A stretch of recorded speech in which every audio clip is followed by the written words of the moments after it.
Caros amigos, bem-vindos ao canal Tech 3D TV, um canal dedicado à impressão 3D. Ajude-nos a manter esse canal. Se inscreva, deixe o seu like e compartilhe com seus amigos. Olá a todos, sejam bem-vindos à videoaula de configuração do fatiador Slick 3R. O fatiador Slick 3R ele é um dos 3 fatiadores que já vem pré-instalado no seu software Repetier Host. Para utilizá-lo, basta ir em Gerenciar, na opção Fatiamento e selecionar a opção Slick 3R. O próximo passo é abrir suas configurações clicando na caixa Configuração. Neste ponto, abrirá uma tela onde terá a opção de parâmetros, Settings, onde teremos as abas Print Settings, a aba Filament Settings e a aba Printer Settings. A aba Print Settings são dados relativos à impressão e dados da peça, como parede, preenchimento.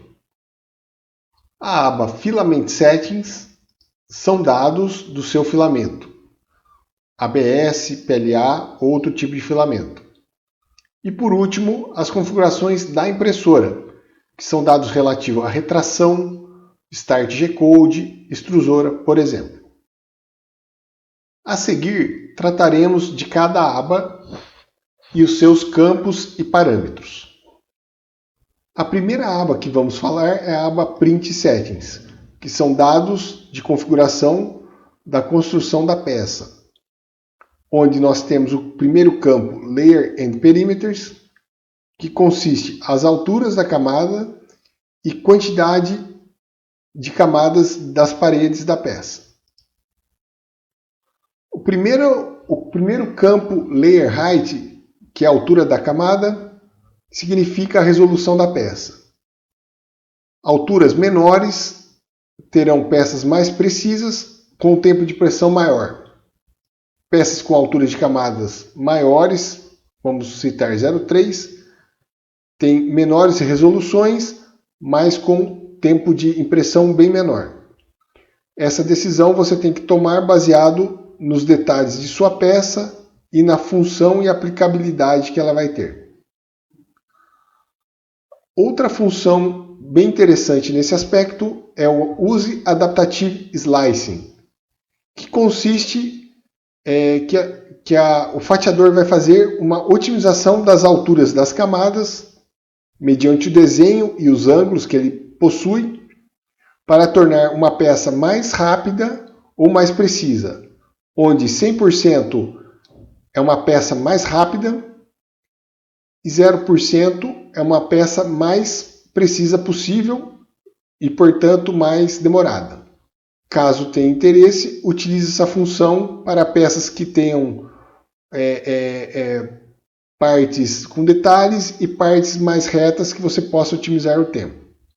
Por exemplo, verifique essa peça sendo fatiada das 3 formas possíveis. Na primeira, à esquerda, com uma altura de camada fixa, né, com uma altura maior, observe a resolução menos detalhada possível. Consequentemente, essa impressão é mais rápida, mas tem uma qualidade inferior. Já a peça ao meio, você observa que ela tem bastante qualidade, porque ela tem uma camada fixa também, com uma altura mais baixa. Porém, o seu tempo de impressão é um pouco maior.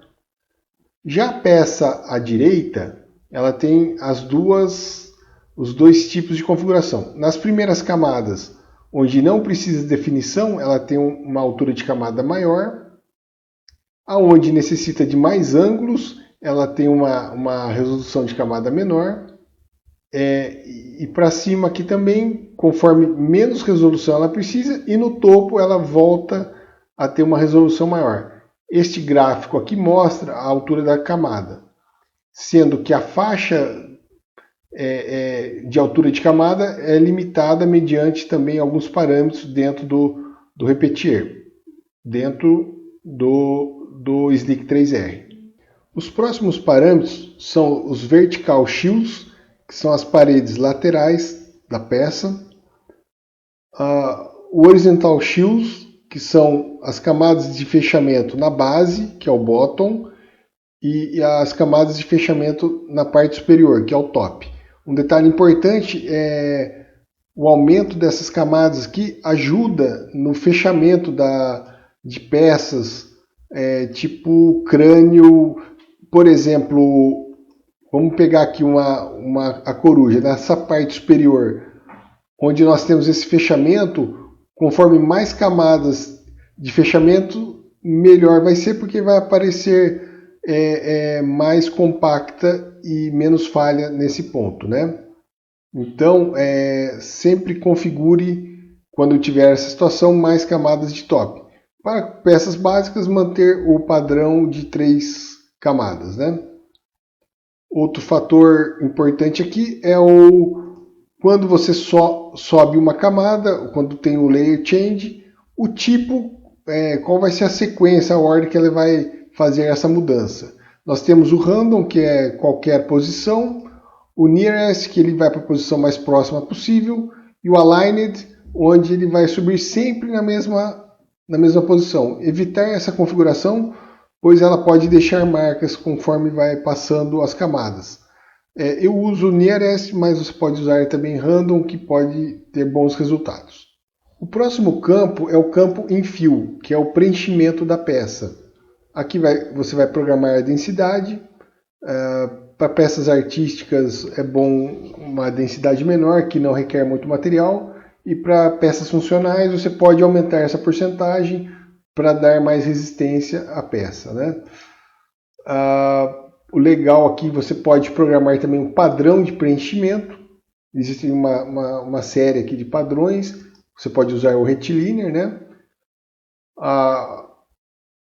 Aqui o Reducing Printing Time, você consegue falar o intervalo de camadas que você quer colocar ou não o seu preenchimento na peça.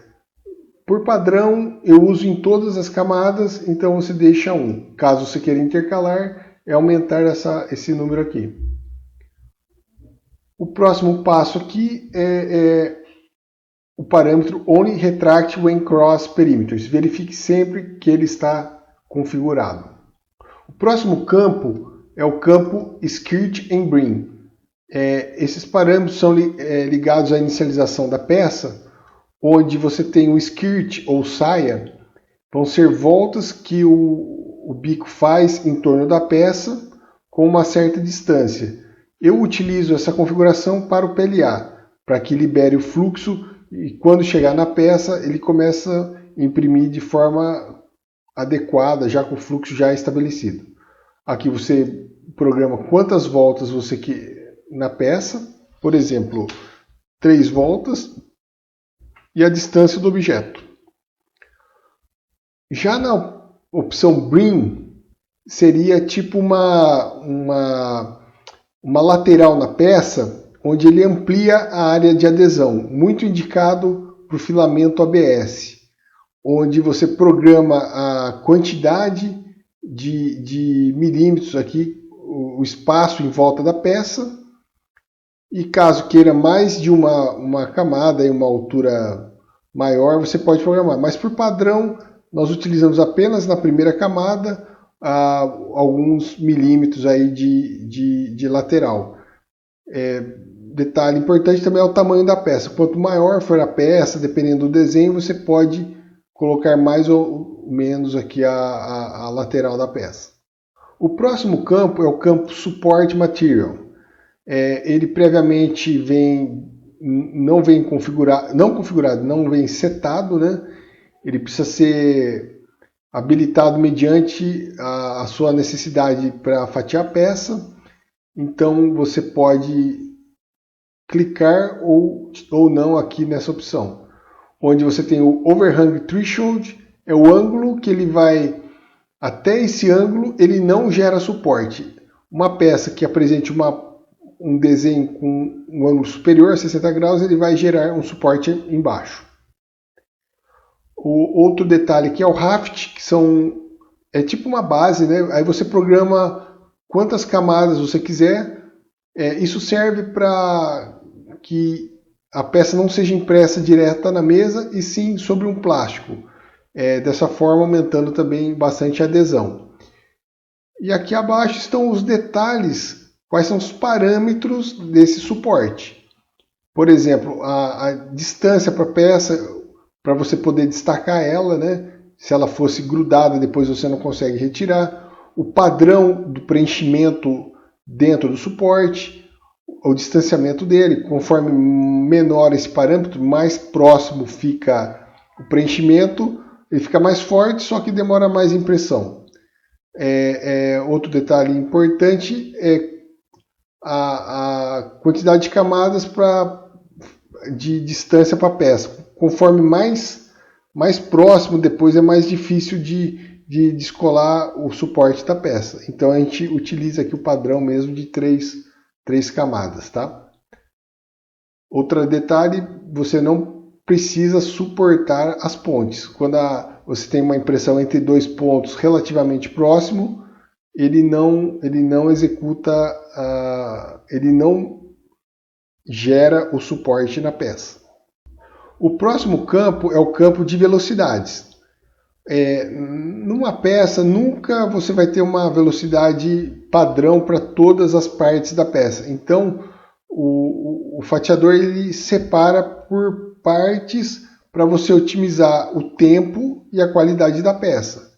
Por exemplo, nos perímetros ele costuma ser mais lento na parte externa do que nas internas. Lembre-se que a gente marcou para deixar 3 camadas de perímetro nas paredes verticais.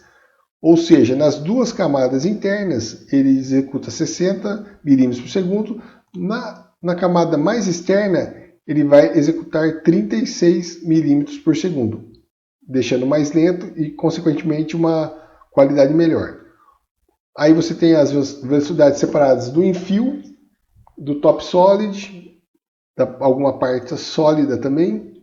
Então, assim, você tem toda uma separação por parte da peça da velocidade.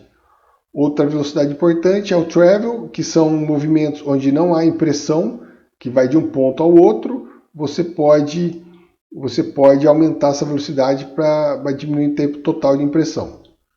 Outro detalhe importante, na primeira camada você pode diminuir a velocidade para melhorar a adesão e conseguir também uma qualidade melhor. O próximo campo é o campo Advanced, onde você tem o controle de fluxo de material separado por partes da peça. Com isso você consegue dar um acabamento melhor mediante a esse controle de fluxo. Por exemplo, na parte da camada externa você consegue observar e ver se precisa de mais ou menos material, verificando a adesão, se existe falhas, se está inconsistente a extrusão. Por exemplo, nessa camada externa você consegue dar um ganho aí de 65% de filamento para que ela fique totalmente completa. Mesma coisa para o infio, você pode dar um ganho para aumentar a qualidade da impressão. Lembrando que aqui não precisa de muito mais material, você pode economizar um pouco, então você regula esse fluxo. No Top Solid, o fechamento é recomendado deixar a opção Default, porque ele já tem os desenhos e o preenchimento correto. Aqui temos também a opção de Overlap, que é o tanto que o preenchimento sobe em cima das paredes, né, da parede mais interna, para fazer tipo uma junção entre o infio e a parede, melhorando a estrutura da peça. Outro campo é o campo XY Size Compensation, que é responsável por encaixe. Caso você tenha uma peça que necessite de um encaixe, existe essa função que aumenta um pouco a cavidade desse encaixe, e da parte que vai ser encaixada ela diminui um pouco, fazendo com que o encaixe seja feito correto. Esse tamanho aqui respeita algumas regras de se usar, por exemplo, no máximo metade do tamanho do bico que você está usando. Por exemplo, aqui nós temos bico 0,4, o máximo seria 0,2. Bom, na aba Print Settings são essas configurações, os outros campos não são utilizados. A próxima aba que iremos falar é a Filament Settings, que são informações e configurações para o filamento que você vai utilizar na impressão. No caso, a primeira informação é o diâmetro ou diâmetro do filamento. Por padrão, você usa o que está descrito na informação do seu fornecedor. Mas caso tenha um paquímetro digital e achar que tem alguma variação, você pode medir e corrigir nesse campo aqui.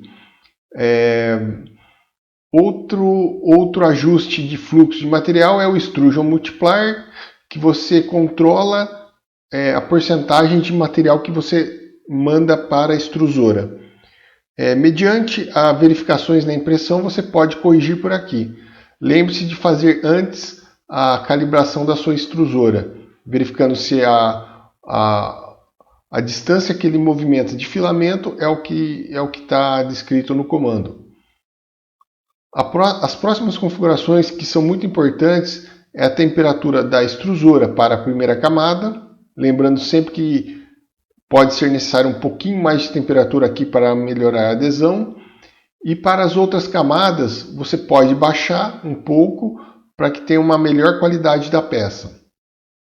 Na mesa também, para a primeira camada talvez seja necessário uma temperatura um pouco maior, e para as outras camadas você pode baixar para evitar deformações na base da peça. Lembrando que essas informações dependem por tipo de material. No caso aqui, o ABS usa essas temperaturas, mas PLA, PETG ou outros podem ter, com certeza vão ter essas temperaturas alteradas. O próximo campo é o campo de ventilação ou cooling. Aqui você vai habilitar, você vai deixar ele sempre ligado ou não, e habilitar o autocooling. Eles trabalham conjuntamente. Para o PLA, você deve usar sempre eles ligados para resfriar a peça, porque o PLA é um plástico mais mole e pode ser deformado durante a impressão. Aqui a ventilação pode ser mínima e máxima, lembrando que essa ventilação é o ventilador da peça, que é aquele ventilador controlado pela CPU através da saída, no caso da Ramps aqui a D9, você tem que ligar na Ramps. E também a quantidade de camadas que você vai deixar ele ligado ou desligado. No caso aqui, sempre é interessante nas primeiras camadas deixar ele desligado para que o plástico faça uma adesão perfeita na peça. Já para o ABS, é recomendado que você retire essa ventilação para que não tenha problemas de warping na peça. Os outros parâmetros aqui, no momento, não estão sendo utilizados. Dessa forma, você salva o perfil, então ele já está salvo aqui, o perfil de Filament Settings. A próxima aba que nós iremos configurar é a Printer Settings, que são dados relativos à impressora. Primeira coisa é você verificar a mesa, se ela está configurada. No nosso caso aqui é uma mesa retangular de 200 por 200. Então você configura esses tamanhos aqui na tela e coloca aonde é o ponto da origem. No nosso caso aqui é a esquerda e a frente da mesa. Então você dá um OK. O Z-Offset você primeiro faz a calibração da sua mesa, ou seja, pode ser tanto nivelamento automático quanto sem nivelamento. Caso tenha um desnível, você pode ajustar aqui sem efetuar a compilação do firmware. Lembrando que se o bico estiver alto e você precisa abaixar um pouco a impressão na primeira camada, você deve colocar menos 0,3, por exemplo. Significa que o bico na primeira camada vai descer menos 0,3 milímetros, Caso contrário, o bico esteja encostando na mesa, você tem que colocar um número positivo, que o bico vai subir com relação à mesa. Então, assim, é bem interessante para você ajustar e depois, num momento mais tranquilo, você pode atualizar o firmware da sua máquina. Ou no caso da mesa fixa, você pode subir um pouco o sensor descer, na verdade, o sensor do end-stop Z. Outra coisa é a quantidade de extrusoras. No nosso caso temos uma extrusora só, né? Mas caso tenha mais que uma extrusora, você cria por aqui.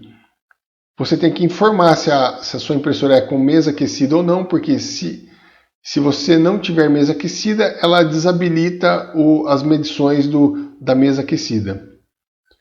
Aqui são configurações de serial, mas isso já também está configurado lá no Repeater Host e não são usados. Caso tenha Octoprint, também você pode configurar nesse campo. A questão do firmware, você tem que selecionar qual o firmware que você está utilizando, no nosso caso é o Marlin. Esses campos aqui também não estão sendo usados, né? Porque você já tem essas configurações já no fatiador e não está usando isso no firmware. O próximo passo é o Start G-Code ou End G-Code, que são o cabeçalho no início da impressão, né? Onde você vai colocar as informações iniciais para a impressão. No nosso caso aqui colocamos o nivelamento automático através dos comandos G28 e G29 e também setamos a temperatura da mesa e do bico aquecido. Lembrando que para cada tipo de material essas temperaturas podem variar também. E para o Start G-Code, para o End G-Code, você desliga a temperatura do bico, da mesa e também dos motores. Isso evita que ao término da impressão o bico, a mesa fiquem ligados.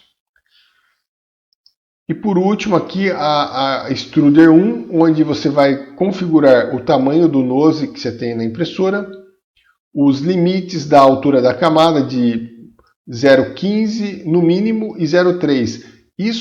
Esses valores impactam nesse campo de Adaptative Slicing, onde o mínimo da camada vai ser de 0,15 e o máximo de 0,3. Aqui tem uma configuração caso tenha uma impressora com mais de um bico, né, de mais de um hot end, mas não é o nosso caso. Aqui com relação à retração, a distância que ela vai fazer o retraction, né, que é 5 mm.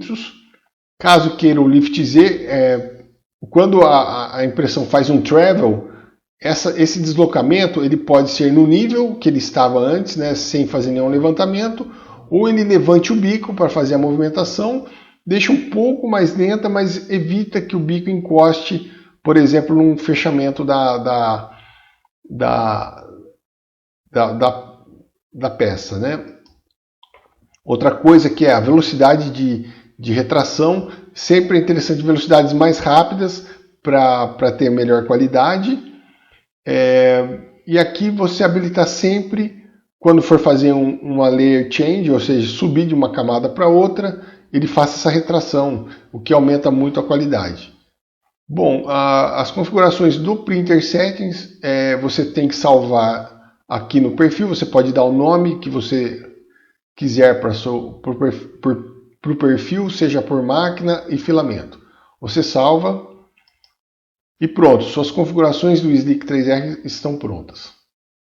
Após configurar todo o Slick 3R, você deverá selecionar os perfis que você criou aqui nas abas Configuração da impressão, que é o campo Print Settings, a configuração da impressora, que é o Printer Settings, e configuração do filamento, que é o Filament Settings. Selecionados os perfis, não se esqueça sempre de verificar esse campo, porque é uma troca que pode impactar em diferenças na impressão. Outro detalhe importante Não esqueça de desabilitar esta função de substituir Slic 3R configurações, porque caso esteja habilitado, estas configurações aqui vão se sobrepor ao que já está configurado no Slic 3R. Então, sempre desmarque essa opção. Bom, feito isso, você pode fatiar a peça e verificar como que ela vai se comportar aqui. Pronto, após o fatiamento, algumas informações são colocadas aqui na tela, como o tempo estimado de impressão, a contagem de camadas e o filamento necessário. Outra função é que pode ser visualizado camada por camada para identificar possíveis defeitos na peça ou de fatiamento. E também para verificação das camadas superiores de fechamento, se estão de acordo com o que você espera para a placa.